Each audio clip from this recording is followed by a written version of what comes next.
ಬಾಟಲಿನಲ್ಲಿ ನೀರು ಕುಡಿಯುವುದರಿಂದ ಯಾವ ರೋಗ ಬರುತ್ತದೆ? ಆಪ್ಷನ್ಸ್: ಎ ಕ್ಯಾನ್ಸರ್, ಬಿ ಬಂಜೇತನ, ಸಿ ರೋಗನಿರೋಧಕ ಶಕ್ತಿ ಕುಂಠಿತ, ಡಿ ಮೇಲಿನ ಎಲ್ಲವೂ.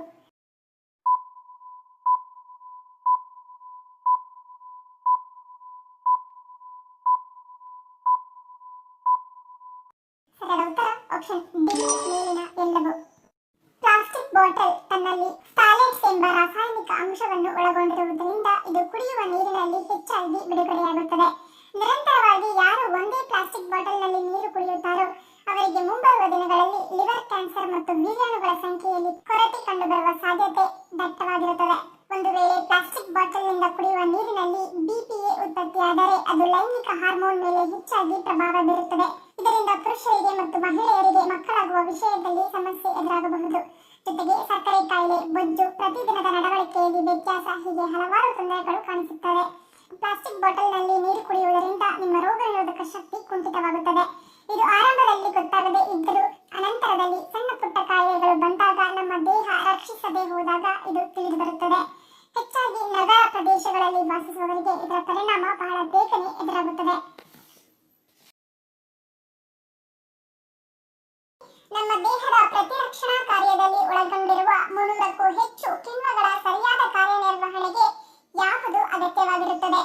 ಆಪ್ಷನ್ಸ್: ಎ ರಕ್ತ, ಬಿ ಕಬ್ಬಿಣ, ಸಿ ನೀರು, ಡಿ ಜಿಂಕ್.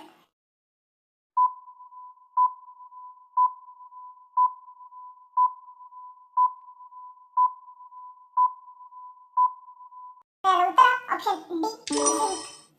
ಜಿಂಕ್ ದೇಹದಲ್ಲಿನ ಅತ್ಯಂತ ಅಗತ್ಯವಾದ ಖನಿಜಗಳಲ್ಲಿ ಒಂದಾಗಿದೆ.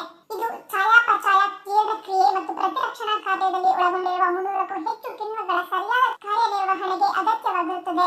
DNA ಸಂಶ್ಲೇಷಣೆ, ಕೋಶ ವಿಭಜನೆ ಮತ್ತು ಬೆಳವಣಿಗೆಗೆ ಜಿಂಕ್ ಅತ್ಯಗತ್ಯ. ಜನಪ್ರಿಯ ಪ್ರೋಟೀನ್ ಮೂಲವಾದ ಮೊಟ್ಟೆಗಳು ಸಾಧಾರಣ ಪ್ರಮಾಣದ ಸತುವನ್ನು ಹೊಂದಿರುತ್ತವೆ. ಪ್ರತಿ ದೊಡ್ಡ ಗಾತ್ರದ ಮೊಟ್ಟೆ ಸರಿಸುಮಾರು 1 ಮಿಲಿಗ್ರಾಂ ಸತುವನ್ನು ಹೊಂದಿರುತ್ತದೆ. ಮೊಟ್ಟೆಗಳಿಗಿಂತ ಹಲವಾರು ಇತರ ಆಹಾರಗಳು ಸಹ ಸತುವನ್ನು ಹೆಚ್ಚಿನ ಪ್ರಮಾಣದಲ್ಲಿ ಹೊಂದಿರುತ್ತವೆ. ಸತುವು ಶಕ್ತಿಯುತವಾದ ಉತ್ಕರ್ಷಣ ನಿರೋಧಕವಾಗಿದೆ. ಇದು ಸ್ವತಂತ್ರ ರಾಡಿಕಲ್ಗಳಿಂದ ಉಂಟಾಗುವ ಆಕ್ಸಿಡೇಟಿವ್ ಹಾನಿಯಿಂದ ಜೀವಕೋಶಗಳನ್ನು ರಕ್ಷಿಸಲು ಸಹಾಯ ಮಾಡುತ್ತದೆ ಮತ್ತು ಪ್ರತಿರಕ್ಷಣಾ ವ್ಯವಸ್ಥೆಯನ್ನು ಹೆಚ್ಚಿಸುವಲ್ಲಿ ಪ್ರಮುಖ ಪಾತ್ರವನ್ನು ವಹಿಸುತ್ತದೆ. ಜೀವಕೋಶದ ಕಾರ್ಯವನ್ನು ಬೆಂಬಲಿಸುತ್ತದೆ ಮತ್ತು ದೇಹವು ಸೋಂಕುಗಳ ವಿರುದ್ಧ ಹೋರಾಡಲು ಸಹಾಯ ಮಾಡುತ್ತದೆ. ದೇಶದಲ್ಲಿಯೇ ಮೊಟ್ಟ ಮೊದಲ ವೈಫೈ 7 ವ್ಯವಸ್ಥೆ ಎಲ್ಲಿದೆ? Options: A Delhi, B Gujarat, C Mumbai, D Karnataka.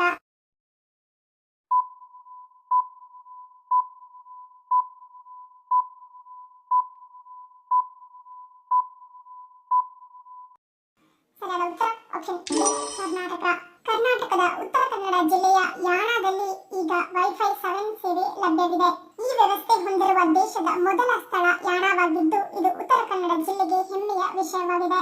Wifi 7 ಎನ್ನುವುದು ಹೈ ಕೆಪಾಸಿಟಿ ಹೊಂದಿರುವ ಸಂಪರ್ಕ ವ್ಯವಸ್ಥೆಯಾಗಿದೆ. ನಾವು ಬಳಸುವ ಇಂಟರ್ನೆಟ್ಗಿಂತ ದುಪ್ಪಟ್ಟು ಸ್ಪೀಡಿನ ವ್ಯವಸ್ಥೆ ಇದು ಬೇರೆ ದೇಶಗಳಲ್ಲಿ ಬಳಕೆಯಾಗುತ್ತಿದೆ. ಈ ಹಿಂದೆ ಯಾಣದ ದಟ್ಟ ಅಡವಿಯಲ್ಲಿ ಮೊಬೈಲ್ ನೆಟ್ವರ್ಕ್ ಇಲ್ಲದೆ ಜನ ಒದ್ದಾಡಬೇಕಿತ್ತು. ಈಗ ವೈಫೈ 7 ಅನ್ನು ಯಾಣದಲ್ಲಿ ಬರುವ ಭಕ್ತಾದಿಗಳಿಗಾಗಿ ಅನುಕೂಲವಾಗಲಿ ಎಂದು ಅಳವಡಿಸಲಾಗಿದೆ. ಮೊದಲು ಸ್ಕ್ಯಾನ್ ಮಾಡಿದಾಗ ಸ್ವಲ್ಪ ಹೊತ್ತು ಅಂದರೆ 5 ನಿಮಿಷ ಫ್ರೀಯಾಗಿ ಇಂಟರ್ನೆಟ್ ಲಭ್ಯವಿರುತ್ತದೆ. ನಿಮಗೆ ನೆಟ್ ಬೇಕೆಂದರೆ ಇಂತಿಷ್ಟು ಹಣವನ್ನು ನೀಡಿ ಪ್ಯಾಕೇಜ್ ಖರೀದಿಸಿ 250 MB ಹಾಗೂ 500 MB ಹೀಗೆ ನೆಟ್ ವ್ಯವಸ್ಥೆ ಪಡೆಯಬಹುದು.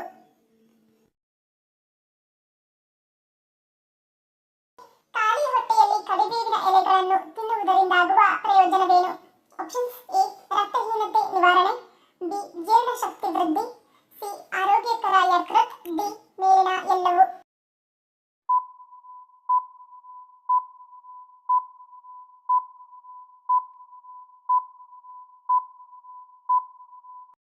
ಸರಿಯಾದ ಉತ್ತರ ಆಪ್ಷನ್ ಡಿ ಮೇಲಿನ ಎಲ್ಲವೂ.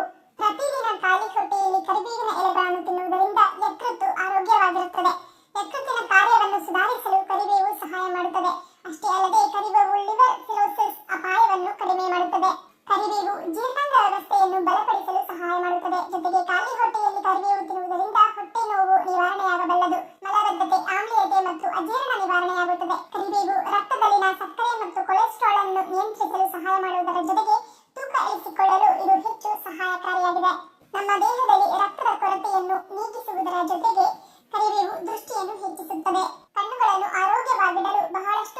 ಮಾಡುತ್ತದೆ. ಆದರೆ ಕೆಲವರು ನಿಮ್ಮ ಆಹಾರದಲ್ಲಿ ಕರಿಬೇವನ್ನು ಬಳಸುವ ಮುನ್ನ ವೈದ್ಯರ ಸಲಹೆ ಪಡೆಯುವುದು ಉತ್ತಮ, ಏಕೆಂದರೆ ಕೆಲವೊಂದು ಆರೋಗ್ಯಕರ ವಸ್ತುಗಳು ದೇಹಕ್ಕೆ ಅನುಕೂಲಕರವಾಗಿದ್ದರೂ ಕೆಲವೊಮ್ಮೆ ಅಡ್ಡ ಪರಿಣಾಮಗಳನ್ನುಂಟು ಮಾಡುವ ಸಂಭವವಿರುತ್ತದೆ. ಹೀಗಾಗಿ ವೈದ್ಯರ ಸಲಹೆಯ ಮೇರೆಗೆ ಕರಿಬೇವನ್ನು ದಿನನಿತ್ಯ ಬಳಸುವುದು ಉತ್ತಮ. ಭಾರತದಲ್ಲಿ ಅತಿ ಹೆಚ್ಚು ಅಣೆಕಟ್ಟುಗಳನ್ನು ಹೊಂದಿರುವ ರಾಜ್ಯ ಯಾವುದು? Options: A Karnataka, B Maharashtra, C Punjab, D Tamil Nadu.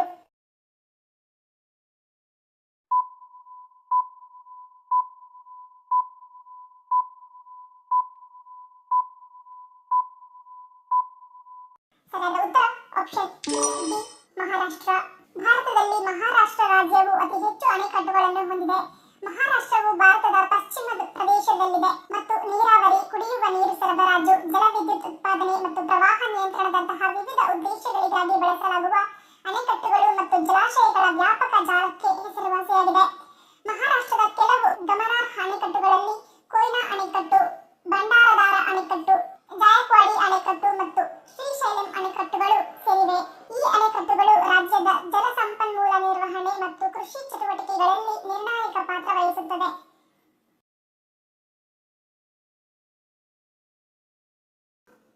ಮೊಟ್ಟೆಯ ಒಳಗಿರುವ ಹಳದಿ ಭಾಗವನ್ನು ತಿನ್ನುವುದರಿಂದ ಏನಾಗುತ್ತದೆ?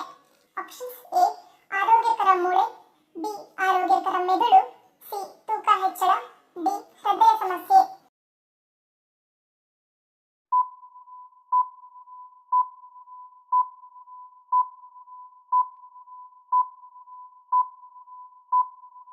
ಉತ್ತರ ಆಪ್ಷನ್ ಎ ಮತ್ತು ಬಿ.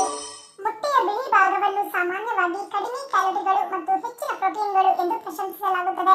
ಆದರೆ ಸತ್ಯವಾದ ವಿಷಯವೆಂದರೆ ಇಡೀ ಮೊಟ್ಟೆಗಳು ಅಗತ್ಯವಾದ ಪೋಷಕಾಂಶಗಳನ್ನು ಹೊಂದಿರುತ್ತವೆ. ಮೊಟ್ಟೆಯಲ್ಲಿರುವ ಹಳದಿ ಭಾಗವು ಕೊಲೆಸ್ಟ್ರಾಲ್ ಮಟ್ಟ ಹೆಚ್ಚಿದೆ ಎಂದು ಅನೇಕರು ನಂಬುತ್ತಾರೆ. ಇತ್ತೀಚಿನ ಅಧ್ಯಯನಗಳ ಪ್ರಕಾರ ಹೆಚ್ಚಿನ ಜನರಿಗೆ ರಕ್ತದಲ್ಲಿನ ಕೊಲೆಸ್ಟ್ರಾಲ್ ಮಟ್ಟಗಳ ಮೇಲೆ ಆಹಾರದ ಕೊಲೆಸ್ಟ್ರಾಲ್ ಕನಿಷ್ಠ ಪರಿಣಾಮವನ್ನು ಬೀರುತ್ತದೆ ಎಂದು ತೋರಿಸಿದೆ. ಬದಲಾಗಿ ಹಳದಿ ಭಾಗವು ಪೌಷ್ಟಿಕದ ಶಕ್ತಿ ಕೇಂದ್ರವಾಗಿದೆ ಎಂದು ತಿಳಿಸಿದೆ. ಮೊಟ್ಟೆಯಲ್ಲಿರುವ ಹಳದಿ ಭಾಗವು ವಿಟಮಿನ್ ಎ, ಡಿ, ಇ ಮತ್ತು ಕೆ, ಹಾಗೆಯೇ ಫೋಲೇಟ್, ಕಬ್ಬಿಣ, ರಂಜಕ, ಸೆಲೆನಿಯಂ ಮತ್ತು ಸತು ಸೇರಿದಂತೆ ಅನೇಕ ರೀತಿಯ ಜೀವಸತ್ವಗಳು ಮತ್ತು ಖನಿಜಗಳನ್ನು ಹೊಂದಿರುತ್ತದೆ. ರೋಗ ನಿರೋಧಕ ಬೆಂಬಲದಿಂದ ಹಿಡಿದು ಮೂಳೆಯ ಆರೋಗ್ಯದವರೆಗೆ ವಿವಿಧ ದೈಹಿಕ ಕಾರ್ಯಗಳನ್ನು ನಿರ್ವಹಿಸಲು ಈ ಪೋಷಕಾಂಶಗಳು ಅವಶ್ಯಕವಾಗಿರುತ್ತವೆ. ಮೊಟ್ಟೆಯ ಬಿಳಿ ಭಾಗವು ಕೊಬ್ಬು ಮುಕ್ತವಾಗಿದ್ದರೂ ಹಳದಿ ಭಾಗವು ಒಮೆಗಾ 3 ಕೊಬ್ಬಿನಾಮ್ಲಗಳನ್ನು ಒಳಗೊಂಡಂತೆ ಆರೋಗ್ಯಕರ ಕೊಬ್ಬನ್ನು ಹೊಂದಿರುತ್ತದೆ. ಮೊಟ್ಟೆಯ ಹಳದಿ ಭಾಗವು ಕೊರಿನ್ನ ಅತ್ಯುತ್ತಮ ಮೂಲಗಳಲ್ಲಿ ಒಂದಾಗಿದೆ. ಇದು ಗರ್ಭಾವಸ್ಥೆಯಲ್ಲಿ ಮೆದುಳಿನ ಆರೋಗ್ಯ, ಯಕೃತ್ತಿನ ಕಾರ್ಯ ಮತ್ತು ಭ್ರೂಣದ ಬೆಳವಣಿಗೆಗೆ ಪ್ರಮುಖ ಪೋಷಕಾಂಶವಾಗಿದೆ. ಹೀಗಾಗಿ ಮೊಟ್ಟೆಯ ಬಿಳಿ ಭಾಗವು ಮಾತ್ರವಲ್ಲದೆ ಹಳದಿ ಭಾಗವು ನಮ್ಮ ಆರೋಗ್ಯವನ್ನು ಉತ್ತಮವಾಗಿಟ್ಟುಕೊಳ್ಳಲು ಮುಖ್ಯವಾದದ್ದಾಗಿದೆ. ವಿಶ್ವದಲ್ಲಿ 3 ಹೃದಯಗಳನ್ನು ಹೊಂದಿರುವ ಪ್ರಾಣಿ ಯಾವುದು? Options: A octopus, B cattle fish, C ಸಮುದ್ರ ಮೀನು, ಡಿ ಜಿಗಣೆ.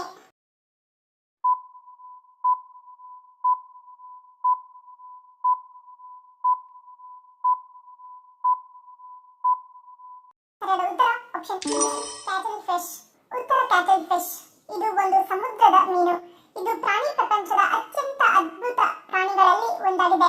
ಈ ಮೀನುಗಳು ವಿಶೇಷವಾಗಿ ತಮ್ಮ ಬುದ್ಧಿವಂತಿಕೆಗೆ ಹೆಸರುವಾಸಿಯಾಗಿದೆ. ಇವು ಸೆಫಲ್ಫೋಡಾ ಕುಟುಂಬಕ್ಕೆ ಸೇರಿದವು. ಇವು ವಾಸ್ತವವಾಗಿ ಮೀನುಗಳಲ್ಲ, ಇವುಗಳನ್ನು ಮೃದ್ವಂಗಿಗಳು ಎಂದು ಕರೆಯಲಾಗುತ್ತದೆ. ಕ್ಯಾಟಲ್ ಫಿಶ್ ಅಥವಾ ಸ್ಕಚಲ್ಸ್ ಸಮುದ್ರ ಮೃದ್ವಂಗಿಗಳಾಗಿವೆ. ಅವು ಸ್ಕ್ವೀಡ್, ಆಕ್ಟೋಪಸ್ ಮತ್ತು ನಾಟಿಲಸ್ಗಳನ್ನು ಒಳಗೊಂಡಿರುವ ಸೆಫಲೋಫೋಡಾ ವರ್ಗಕ್ಕೆ ಸೇರಿವೆ. ಇವು ತುಂಬಾ ಮೃದುವಾದ ದೇಹವನ್ನು ಹೊಂದಿರುವ ದೈತ್ಯ ಮೀನಾಗಿದ್ದು ಇವಕ್ಕೆ 8 ತೋಳುಗಳಿವೆ. ಇವು ತಮ್ಮ ಹಲ್ಲುಗಳ ಮುಂದೆ ಹೀರುವ ಕಪ್ಪನ್ನು ಹೊಂದಿರುತ್ತವೆ. ಇವು ಈ ಸಕ್ಕರ್ನೊಂದಿಗೆ ತಮ್ಮ ಬೇಟೆಯನ್ನು ಹಿಡಿದಿಟ್ಟುಕೊಳ್ಳುತ್ತವೆ.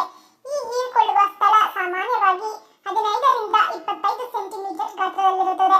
ಇನ್ನು ಕ್ಯಾಟಲ್ ಫಿಶ್ 3 ಪ್ರತ್ಯೇಕ ಹೃದಯಗಳನ್ನು ಹೊಂದಿದೆ. 2 ಹೃದಯಗಳು ಕಲುಷಿತ ರಕ್ತವನ್ನೆಲ್ಲ ಪಂಪ್ ಮಾಡುತ್ತವೆ.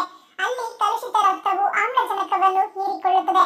ನಂತರ ಆ ರಕ್ತವು 3ನೇ ಹೃದಯಕ್ಕೆ ಹೋಗುತ್ತದೆ. 3ನೇ ಹೃದಯವು ರಕ್ತವನ್ನು ಅಲ್ಲಿಂದ ದೇಹದ ವಿವಿಧ ಭಾಗಗಳಿಗೆ ಪರಿಚಲನೆ ಮಾಡುತ್ತದೆ.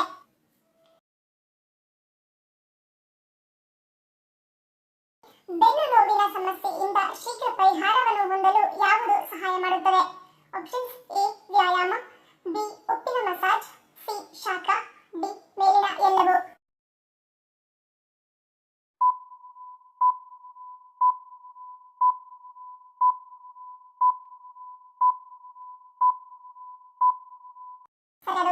ಆಪ್ಷನ್ ಬಿ ಬೆನ್ನಿನ ಮಸಾಜ್. ಇಂದಿನ ಕೆಟ್ಟ ಜೀವನ ಶೈಲಿಯಿಂದ ಬೆನ್ನು ನೋವು ಮತ್ತು ಒತ್ತಡ ಸಮಸ್ಯೆ ಸಾಮಾನ್ಯವಾಗಿದೆ. ಇತ್ತೀಚೆಗೆ ವಯಸ್ಸಿನ ಅಂತರವೂ ಸಹ ಇಲ್ಲದೆ ಅನೇಕ ಮಂದಿಯನ್ನು ಈ ಸಮಸ್ಯೆಗಳು ಕಾಡುತ್ತಿವೆ. ಯಾರು ಸರಿಯಾಗಿ ಕುಳಿತುಕೊಳ್ಳುವುದಿಲ್ಲ ಅಥವಾ ಕುಳಿತುಕೊಳ್ಳುವ ಭಂಗಿ ಸರಿಯಾಗಿಲ್ಲವೋ ಅಂತಹವರು ಬೆನ್ನು ನೋವಿನ ಗಂಭೀರ ಸಮಸ್ಯೆಯಿಂದ ಬಳಲುತ್ತಿದ್ದಾರೆ. ಇಂತಹ ಬೆನ್ನು ನೋವನ್ನು ಹೋಗಲಾಡಿಸಲು ಉಪ್ಪು ಮತ್ತು ಸಾಸಿವೆ ಕೂಡ ಪರಿಣಾಮಕಾರಿ. ಇದಕ್ಕಾಗಿ ಸಾಸಿವೆ ಎಣ್ಣೆಯಲ್ಲಿ ಸ್ವಲ್ಪ ಉಪ್ಪನ್ನು ಬೆರೆಸಿ ಬೆನ್ನಿನ ಭಾಗಕ್ಕೆ ಮಸಾಜ್ ಮಾಡಿ. ಇದಕ್ಕಾಗಿ ಸಾಸಿವೆ ಎಣ್ಣೆಯಲ್ಲಿ ಸ್ವಲ್ಪ ಉಪ್ಪು ಬೆರೆಸಿ ಬಿಸಿ ಮಾಡಿ. ಇದಾದ ನಂತರ ಅದನ್ನು ಉಗುರು ಬೆಚ್ಚಗೆ ನೋವಿರುವ ಜಾಗಕ್ಕೆ ಹಚ್ಚಿ ಮಸಾಜ್ ಮಾಡಿ. ಹೀಗೆ ಮಾಡುವುದರಿಂದ ಸ್ನಾಯು ನೋವನ್ನು ಕಡಿಮೆ ಮಾಡುತ್ತದೆ. ಕಲ್ಲು ಉಪ್ಪನ್ನು ಬಳಸುವುದರಿಂದಾಗುವ ಪ್ರಯೋಜನವೇನು? ಆಪ್ಷನ್ಸ್: ಜಂತುಹುಳು ನಾಶ, ಬಿ ಒತ್ತಡ ನಿವಾರಣೆ, ಸಿ ಜೀರ್ಣಶಕ್ತಿ ವೃದ್ಧಿ, ಡಿ ಮೇಲಿನ ಎಲ್ಲವೂ.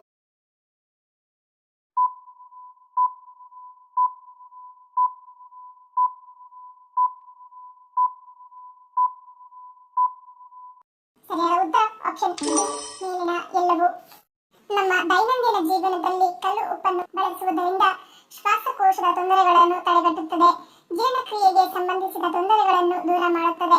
ಹೊಟ್ಟೆಯಲ್ಲಿ ಬೆಳೆದ ಜಂತುಹುಳುಗಳನ್ನು ನಿವಾರಣೆ ಮಾಡಲು ಕಲ್ಲು ಉಪ್ಪು ಸಹಕಾರಿಯಾಗಿದೆ. ಪ್ರತಿನಿತ್ಯ ಕಲ್ಲು ಉಪ್ಪನ್ನು ನೀರಿನಲ್ಲಿ ಕರಗಿಸಿ ಕುಡಿಯುವುದರಿಂದ ದೇಹದ ಮತ್ತು ಮಾನಸಿಕ ಒತ್ತಡ ಕಡಿಮೆ ಮಾಡುತ್ತದೆ. ನಿಯಮಿತ ಸೇವನೆಯಿಂದಾಗಿ ದೇಹದ ತೂಕವನ್ನು ನಿಯಂತ್ರಣದಲ್ಲಿಡುತ್ತದೆ. ಬೆಳಗ್ಗೆ 1 ಚಮಚ ಕಲ್ಲು ಉಪ್ಪು ಕರಗಿಸಿದ ನೀರಿನಿಂದ ಬಾಯಿ ಮುಕ್ಕಳಿಸುವುದರಿಂದ ಒಣಕೆಮ್ಮು, ಗಂಟಲು ನೋವು ಮತ್ತು ಗಂಟಲಿನ ಸೋಂಕುಗಳಂತಹ ಸಮಸ್ಯೆಗಳಿಂದ ದೂರವಿಡಲು ಸಹಾಯ ಮಾಡುತ್ತದೆ. ಧನ್ಯವಾದಗಳು. ನಿಮ್ಮ ಪ್ರೀತಿಯ ಲೈಕ್ ಕೊಟ್ಟು ಪ್ರೋತ್ಸಾಹಿಸಿ. ಇನ್ನು ಹೆಚ್ಚಿನ ಮಾಹಿತಿಗೆ ನಮ್ಮ ಚಾನೆಲ್ ಸಬ್ಸ್ಕ್ರೈಬ್ ಮಾಡಿ, ಪಕ್ಕದಲ್ಲಿರುವ ಬೆಲ್ ಬಟನ್ ಕ್ಲಿಕ್ ಮಾಡಿ. ಇನ್ನೊಂದು ಇಂಟ್ರೆಸ್ಟಿಂಗ್ ಪ್ರಶ್ನೆಗಳೊಂದಿಗೆ ಸಿಗ್ತೀನಿ. Love you all. Take care.